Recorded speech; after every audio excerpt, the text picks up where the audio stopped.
Buenas, buenas, mi pueblo! Temos assuntos a tratar do Mundial de Clubes. Ontem a gente teve o grupo D entrando em campo, Flamengo, Chelsea, Esperance e Los Angeles FC. E eu vou dizer uma coisa para vocês. Para mim, o melhor time que jogou melhor ontem não foi o Chelsea, foi o Flamengo. Eu inclusive abri esse vídeo falando do Mengão. Então, se você torce pro Flamengo, se você torce pro Chelsea, se você torce pro Boca, pro Benfica, que eu vou falar nesse vídeo também, deixa comentários aqui embaixo para falar da sua impressão nessa primeira rodada do Mundial de Clubes envolvendo esses times. Eu vou começar com o Flamengo porque eu gostei muito do que eu vi ontem do time do Felipe Luiz. Uma atitude muito parecida com o que a gente vê no futebol brasileiro, né? No Brasileirão, na Libertadores, o Flamengo que tenta se impor a todo momento, tenta ter a posse de bola, sufoca o adversário na saída de bola, tenta ter o domínio da partida o tempo inteiro e foi o que aconteceu. Foi um domínio absoluto do Flamengo. No segundo tempo perdeu um pouquinho de gás. Parece que o time cansou, esperou que o Esperance tomasse um pouco a iniciativa do jogo para apostar mais nos contra-ataques, mas cansou. Não teve a mesma intensidade que teve no primeiro tempo. Ainda assim, foi muito bem o time do Flamengo. Acho que a zaga foi ponto de segurança para o Flamengo não sofrer nenhum susto.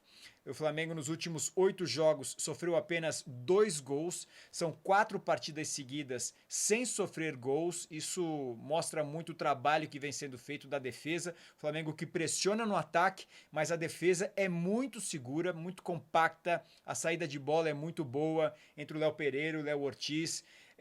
Ontem o Varela na lateral direita fez uma grande partida, o Ayrton Lucas na lateral esquerda também fez uma partidaça. A zaga do Flamengo tranquila e lá na frente os caras estão dando conta do recado. Sobre o Jorginho, é curioso porque a gente vai ter agora o privilégio de ver o Jorginho jogando no futebol brasileiro, né? Carreira toda feita na Europa. E não é só um jogador que atuou na Europa. Tem um monte de perna de pau, um monte de gente ruim, gente meia boca que joga no futebol europeu. Não é o caso do Jorginho. Ele foi lapidado no futebol europeu e joga demais. Campeão da Champions com o Chelsea em 2021, campeão da Eurocopa com a seleção italiana em 2020. Aquela fase ali 2020, 2021 talvez tenha sido o auge do Jorginho enquanto atleta profissional. E agora 2025 nem faz tanto tempo assim, ele vai para o futebol brasileiro. Tem muito a entregar. 33 anos. O Jorginho tem facilmente mais uns 3, 4 anos de bola para jogar, no mínimo, porque está bem fisicamente, um jogador que se cuida, um jogador que não teve muitas lesões ao longo da carreira, chega para ser titular. Já foi ontem na estreia dele titular, o De La Cruz, né? Ele machucado sequer foi relacionado pelo Felipe Luiz. Mas assim, eu não sei quem vai sair. Eu sei que o Jorginho vai entrar. O Jorginho tá confirmado nesse time titular, não tem como tirar o Jorginho pela bola que ele joga, pela experiência que ele tem. Vive uma fase talvez a mais madura da carreira e agora com esse privilégio de, depois de fazer uma carreira super vitoriosa, de enorme prestígio e reconhecida pela imprensa internacional, pelos torcedores na Inglaterra, na Itália também, no Napoli. O Jorginho agora pode encerrar a carreira dele também tendo sucesso no Brasil. Muito provável que isso aconteça. Muito provável, a não ser que o Jorginho tenha alguma lesão muito grave, aconteça alguma coisa muito fora da curva, mas assim, o potencial que ele tem para entregar e ainda ao lado dele esse time do Flamengo, que é um timaço em todas as posições, o Jorginho eleva muito esse nível. Dor pro Felipe Luiz, dor de cabeça que vai ter que tirar alguém, alguém vai ter que se sacrificar, porque o Jorginho chega para ser titular. Sobre o Gerson, também queria destacar, o Gerson achei ele nervoso na partida ontem, errando muitos passes, acho que ele ficou um pouco abalado com toda essa história envolvendo o Zenit, a torcida mandando o Gerson para aquele lugar, ele que é um ídolo da torcida e diante de toda essa repercussão que vem tendo com a saída dele para o futebol russo, pode perder parte dessa idolatria. Tem muito torcedor do Flamengo de saco cheio do Gerson, do pai dele, que sempre faz essas negociações, sempre pedindo mais, subindo mais o sarrafo. Isso vai enchendo a paciência de quem conduz o futebol. E acho que isso tem afetado o Gerson também na partida de ontem, errando passes assim que a gente raramente vê ele errar. Acho que o Gerson, já falei isso outras vezes também, em outros vídeos, em outros canais. Acho que o Gerson ele tem um problema que ele segura demais a bola. É um jogadoraço, craque. Ter essa perna longa que bota a bola lá na frente e faz com que o adversário não tenha a menor condição de alcançar a bola, de ele proteger a bola, isso é uma enorme característica, uma grande virtude do Gerson.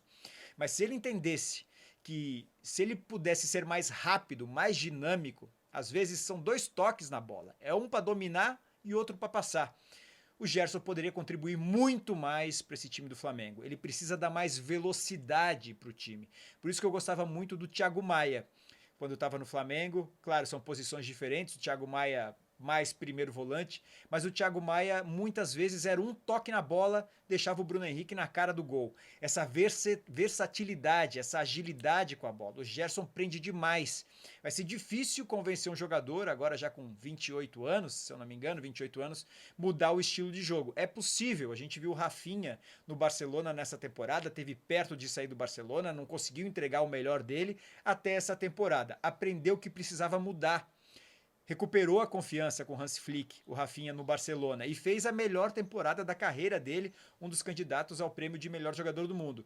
E eu acho que o Gerson falta isso, entender que ele tem que ficar menos tempo com a bola precisa girar mais. O Gerson é aquele cara que não corre muito, a velocidade não é o ponto forte dele, isso inclusive era uma das críticas na época que ele estava no Olympique de Marseille, reclamavam que ele não voltava muito para marcar, porque o Gerson é aquele jogador que quem corre a bola não é ele, né? Só que ainda assim ele segura demais, ele precisa ser mais rápido. Se ele conseguir acelerar um pouco esse último passe, tirar um passe, né? O Gerson sempre dá 3, 4 toques na bola, tira um toque a menos, conseguir dar mais velocidade, ele pode evoluir ainda mais como jogador. Ontem não foi bem, talvez por conta de ser uma estreia também, estava um pouco nervoso. O Flamengo todo foi bem, mas assim, o Gerson, pelo que a gente está acostumado a ver entregando dentro de campo, ontem foi muito abaixo do que a gente espera dele. Ainda assim, acho que foi um Flamengo muito superior dentro de campo contra o Esperance, apesar de que o Pedro mal tocou na bola. Tá certo que o Esperance todo defensivo, jogando todo fechadinho lá atrás, e aí para um jogador como o Pedro, camisa 9, centroavante, é difícil conseguir ter espaço, né? Ele até tentou em umas 2 jogadas, chegou a ter perigo, teve um lance que eu pensei que ele ia fazer o gol estava aberto, ele bateu a bola prensado junto com o zagueiro, teve algumas chances, mas por conta da estratégia do jogo dificultou muito isso para o Pedro. Quero ver como é que vai ser contra o Chelsea. O Chelsea ontem foi um jogo muito cansado, ele construiu o 1-0 contra o Los Angeles FC, depois assim, a gente parece que a impressão que deu foi que o Chelsea subestimou o Los Angeles FC. Não acreditava que o Los Angeles pudesse fazer qualquer perigo, tinha a certeza que o jogo estava dominado. Era essa impressão que dava para ver pela televisão. Tomou um susto, não é um time bobo esse Los Angeles FC, acho que é um time até melhor do que o Esperance, acho que pode dar mais trabalho para o Flamengo, o Los Angeles, do que deu o Esperance, porque o Esperance teve algumas chances ali contra o Chelsea, até o Giroud é um jogador bastante experiente, conduzindo essa equipe, mas o Chelsea sentou em cima do placar, falou, olha, eu vou decidir essa partida quando eu achar que está na hora de decidir, que foi mais ou menos o que aconteceu. Quando o Enzo entra no segundo tempo, foi ele que fez o segundo gol do Chelsea, aí matou o adversário, mas eu achei o Chelsea bastante acomodado, um time muito acomodado dentro de campo. Não sei se é o cansaço por ser fim ainda da temporada, tá pegando o restinho do final da temporada na Europa, ainda um time que a gente viu muito na Premier League, um time que marca muito sem a bola. Essa marcação lá em cima, a linha de zaga do Chelsea próxima ao meio-campo. Isso vai ser interessante de ver o jogo contra o Flamengo na sexta-feira, porque o Flamengo tem um estilo parecido também, de marcar lá na frente na saída de bola, assim como o Chelsea. Então são times que marcam lá na frente, fazem com que os defensores subam muito, tanto o Flamengo quanto o Chelsea. Então pode ser um jogo muito brigado no meio-campo ali, né? Acho que tem jogo Flamengo e Chelsea. Não vejo o Chelsea com esse favoritismo todo não. Pelo desempenho dos dois times no jogo de ontem, né, na estreia do Mundial, acho que o Flamengo foi melhor do que o Chelsea. O Flamengo mostrou mais disposição durante a partida inteira contra um Chelsea um pouco mais cansado, um pouco mais relaxado, parecia que não estava levando a partida tão a sério. Acho que tem jogo e acho que dá Flamengo. Vou falar para vocês a minha opinião, eu acho que dá Flamengo contra o Chelsea. Não vai ser um jogo fácil, um jogo para 1-0, talvez 2-1, muito pegado. O Chelsea tem uma marcação muito forte, típica de time inglês, está se recuperando, está se reestruturando. E quem passar em segundo nesse grupo, que é o que tudo indica será ou Chelsea ou Flamengo, eles devem brigar pela primeira e pela segunda posição, vai pegar o primeiro lá no grupo do Bayern de Munique. Então, assim, essa partida de sexta-feira pode selar, inclusive, já o caminho rumo às oitavas de final. E escapar do Bayern de Munique é sempre uma bela opção, né? Haja em vista que a segunda colocação do grupo deve ficar entre ou Boca ou Benfica, que se enfrentaram ontem também.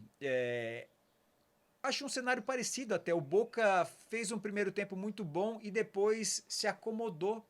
Esperou o Benfica vir para cima, tomou o empate e por pouco não tomou a virada. Eu concordo 100% com o Di Maria. Depois do jogo ele disse, olha que o Di Maria é argentino, né? Ele falou, a gente sabe muito bem como é o estilo de futebol argentino, não deixa os outros jogarem, picota o jogo o tempo todo. Acho que isso é uma cultura, de fato, do futebol argentino. Eu não vejo mais isso na seleção argentina. Talvez pelos principais jogadores já estarem na Europa, a mentalidade já é outra, não é tanta catimba, é jogar mesmo, futebol é para ser jogado. Então acho que a seleção da Argentina consegue mudar um pouco essa mentalidade, mas essa cultura de catimba, de picotar a partida o tempo todo, de segurar o jogo, ainda está muito enraizado em muitos times sul-americanos. E a gente vê isso muito forte ainda na Argentina. Ontem o Boca provou mais uma vez. Podia ter vencido o jogo tranquilamente contra o Benfica, podia ter repetido até o desempenho do Palmeiras contra o Porto, né? Ali foi um empate que acabou sendo um tropeço para o Palmeiras e valorizadíssimo para o Porto, aquele um pontinho. E esse empate eu acho que acabou sendo mais valorizado para o Benfica do que para o Porto, do que para o Boca. O Boca poderia ter vencido esse jogo no primeiro tempo, poderia ter feito o placar. O Benfica muito abaixo. Os times portugueses, inclusive, não só o Benfica, como o Porto, também nesse Mundial, o próprio Sporting, assim, muito abaixo mesmo. Acho que esses times portugueses, se jogassem futebol brasileiro, brigariam pela Sul-Americana e olhe lá, se não tem perna para aguentar tanto tempo, tantas rodadas, tantas viagens, não tem um elenco tão forte como tem nenhuma equipe portuguesa. Então acho que no final, como o Benfica poderia até ter vencido de virada, talvez ficou esse gostinho, mas no contexto geral, o ponto para o Benfica, que era uma partida que, assistindo pela televisão, já dava como perdida, já dava o Boca como vencedor, mas aí esse capricho demais acabou sendo desleixo e o Benfica acabou conseguindo esse empate gigante. Mas atenção com os times portugueses. Os times portugueses muito abaixo do nível que a gente está acostumado tanto na Europa e até o nível no futebol sul-americano. Se encarar equipes brasileiras e argentinas é problema sério para os times portugueses. Não acha que apenas por serem times europeus eles têm esse favoritismo diante de equipes sul-americanas, porque não é assim. Bom, hoje teremos Fluminense e Borussia Dortmund. Acho que tem jogo aí. Não vejo o Borussia essa Coca-Cola toda não. Vi alguns colegas, inclusive na imprensa, chamando de o poderoso Borussia Dortmund. Poderoso? Eu não vejo poder nenhum nesse Borussia. Por pouco não vai disputar a próxima Liga dos Campeões, conseguiu a classificação para a próxima Champions nas últimas rodadas da Bundesliga.